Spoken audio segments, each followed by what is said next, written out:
All right, we're back with Lesson 2, Ratios, Unit Rates, and More Complicated Problems. In this lesson, we're going to go over ratios first, then we'll go into unit rates and some more complicated problems. For right now, I want you to look at the pictures in the first slide and see if you could tell the difference between them. Just at a glance. The TV set on the left you may be more familiar with. It's probably the kind you have in your home. TV set on the right is a more old-fashioned television set. Your parents or grandparents may be familiar with that, or if you're my age, you may have grown up with something like that. So take a look at them and think for a second how they may differ. I'll give you 1 moment to do that. Feel free to pause the video at any time by pressing the space bar button.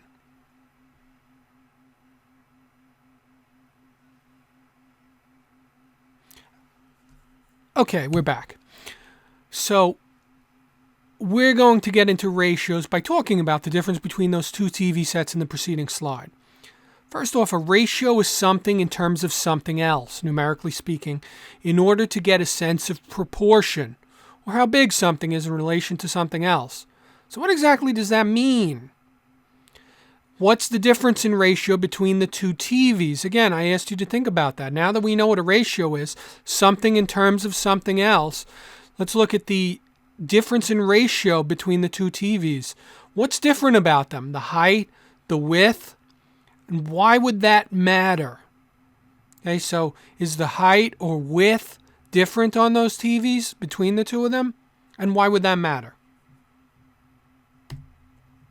So the modern television is 16:9 aspect ratio versus the classic television was 4:3. And the reason that matters is widescreen. Everything is in widescreen now. It's really interesting and neat. And it's more similar to how we used to have theatrical films. So what does that mean? In some businesses, full screen or 4:3 aspect ratio is better.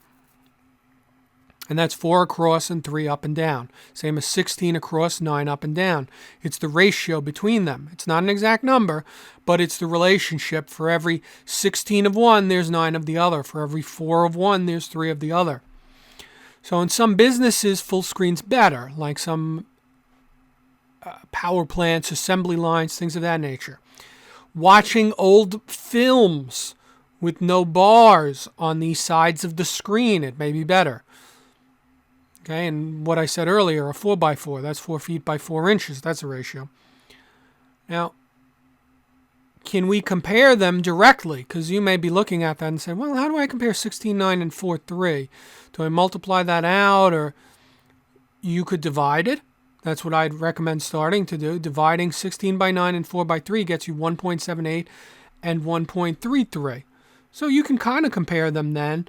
And more importantly, if you have a number, you could say, oh, okay, if something's 1080 or whatnot, or if something's, you could multiply it by that particular ratio to figure out where it fits in. You could also convert them to fractions and figure it out in that manner. But then we'd have to set up the denominators so that they'd be equal, etc., etc. If you just divide, you could tell they're not equal. So remember, a ratio is something in terms of something else, not an exact size.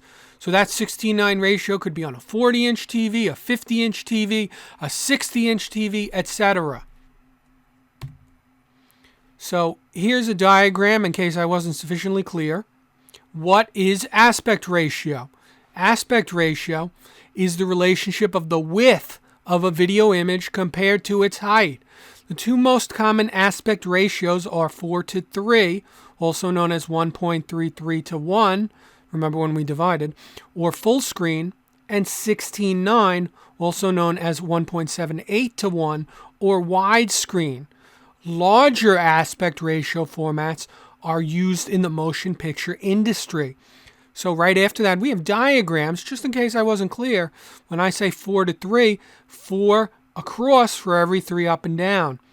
And in the widescreen format with the modern HD TVs, that's 16 across to 9 up and down. And that gives you extra picture area on the sides for the wide screen. So let's do a problem together. If a class had a 2-to-1 ratio of boys to girls and 15 students in total in the class, how many of those students were boys? How many of those students were girls? I'll give you a minute to figure out the answer. As always, remember you can pause by pressing the space bar. And I'll give you 1 moment to do that. Okay, ready? We're back. If a class had a 2-to-1 ratio of boys to girls and 15 students, how many were boys, how many were girls? There are 5 girls, 10 boys, and 15 total. That's 2 boys for every girl. So if you divide that out, that makes sense because 10 divided by 5, that's 2. So 2-to-1 ratio of boys to girls. So 10 over 5 is the same thing as 2 over 1. That's a 2-to-1 ratio. Okay? And you could use fractions to figure that out, just like I alluded to.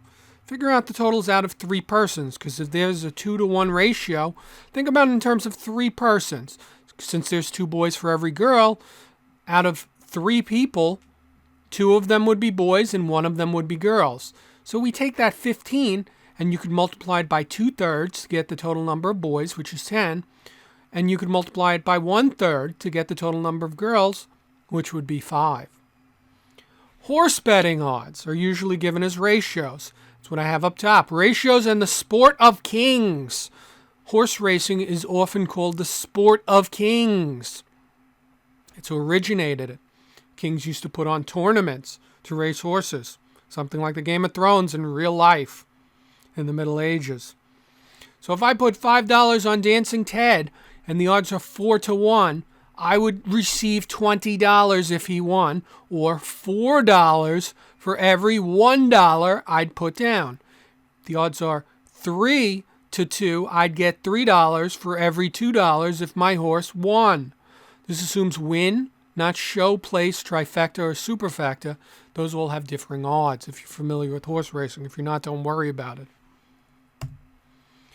Okay, the need for speed. What does it mean to go 60 miles per hour? What is a rate? What is acceleration? And we'll explain what unit rates are. You see the odometer on the right-hand side of your screen. That measures the miles per hour. I want you to think, what does that mean? What is a rate? What is acceleration? Okay? So, what does that mean to go 60 miles per hour? It means if you're going 60 miles in a period of 1 hour, that means in every hour you will travel 60 miles. It's something in terms of something else. You probably are making the connection to ratios right now. A rate is basically a specific kind of ratio. What is acceleration? Again, that's something in terms of something else. Meters per second squared. Okay? It's something in terms of something else. It's the rate. You're increasing or decreasing this miles per hour. So if you were traveling a distance of 180 miles in 4 hours, at what rate were you traveling per hour? How long would it take to travel 120 miles at 60 miles per hour? And I want you to be very mindful of units. Okay, I'll give you a second. You could press spacebar if you want to pause the video to figure out the problem. I'll give you 1 moment to do that. Okay, we're back. If you travel a distance of 180 miles in 4 hours, at what rate were you traveling per hour? 180 miles divided by 4 hours equals 45. 45 miles per hour. Per is the same as the division sign. How long would it take to travel 120 miles at 60 miles per hour? So 60 miles per hour means you travel 60 miles every hour. So it would take 2 hours at that rate. So 120 miles divided by 60 miles per hour equals 2 hours. Watch the units. The miles cancel out. 60 miles divided by 60 miles per hour. See how the M's, they'd cancel out. Miles divided by miles. So you're left with hours. Okay, sometimes they trip you up on units. So be careful. Okay, and that's it for this video. I will see you in the next one.